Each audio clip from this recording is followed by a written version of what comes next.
কোরআনুল কারীমে আল্লাহ বলছে, সূরা জুমারের মধ্যে আছে, প্রত্যেক মানুষের আল্লাহ তাআলা তার রুহু তার দেহ থেকে দুইবার আলাদা করে।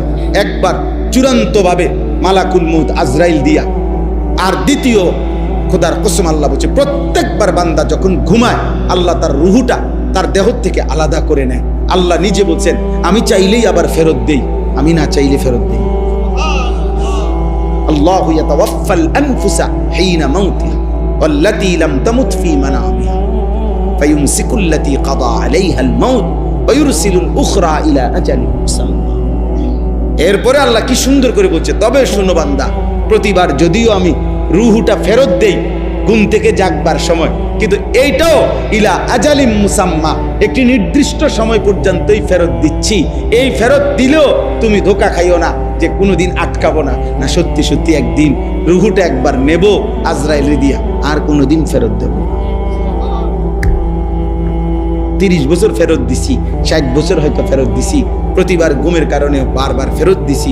এটা দেখে মনে করো না যে আমি প্রতিবার, না, একদিন এমন আসবে যেদিন আমি নেব রুহুটা, সেদিন আর দেব।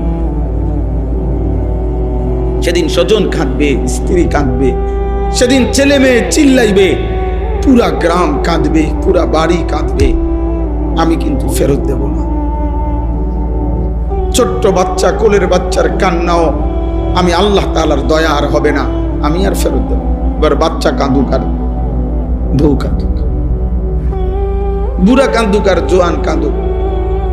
হ্যাঁ, সেদিন আমাদের একজন মাওলানা সাহেব, কুমিল্লা মিয়ামি হোটেল আছে একটা নাম করা হোটেল, এই হোটেল থেকে এবার ঈদের পরে মাওলানা সাহেব, ওনার বিবি অনেক ভালো মাপের আলেমে দিন, উনি, ওনার বিবি, ওনার 2টা ছেলে, একটা মেয়ে, উপযুক্ত মেয়ে নিয়ে নোয়াখালী থেকে ঢাকা যাচ্ছেন।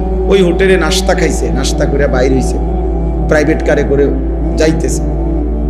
আপনার প্রাইভেট কারটা আপনার মাত্র রোডে উঠছে, একটা স্টার লাইন বাস আইসা একটা বাড়ি দিছে, শেষ। কিন্তু দেখার বিষয় হলো, আশ্চর্য হলো, 5 জন মানুষ ওনার ফ্যামিলির, উনি সহ, আর ড্রাইভার 6 জন। এর মধ্যে ড্রাইভার সহ ওনার ঘরের উনি, ওনার বিবি, ওনার একটা ছেলে, একটা মেয়ে, এই 5 জন মারা গেছে, একটা ছেলে বাইচা গেছে। ছেলে তো 2 জন ছিল, 1 জন মারা গেছে। আচ্ছা বলেন, এরাও তো মারা গেছে, এটাও তেমন দুঃখজনক, কষ্টের বিষয়। এই যে ছেলেটা বাঁচছে, এ কি পরিমাণ বাঁচছে।